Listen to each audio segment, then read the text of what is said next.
Ask doctor John Watson type చేసి మీ questions అడగండి, తప్పకుండా రిప్లై చేస్తాను.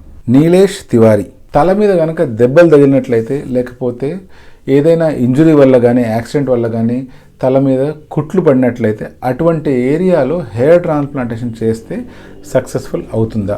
ఎప్పుడైతే మనకు స్కాల్ప్ మీద ఇంజురీ జరుగుతుందో ఆ ఏరియాలో హీలింగ్ ప్రాసెస్ అనేటువంటిది స్టార్ట్ అయిపోతుంది. హీలింగ్ ప్రాసెస్ స్టార్ట్ అయిన తర్వాత అక్కడ నార్మల్ స్కిన్ మిగిలి ఉన్న ఏరియా అంతా బాగానే గ్రో అవుతుంది. బట్ ఎక్కడైతే నార్మల్ స్కిన్ లేకుండా కట్ ఫామ్ అయి ఉంటుందో ఆ ఏరియాలో కొత్త టిష్యూ తయారవుతుంది.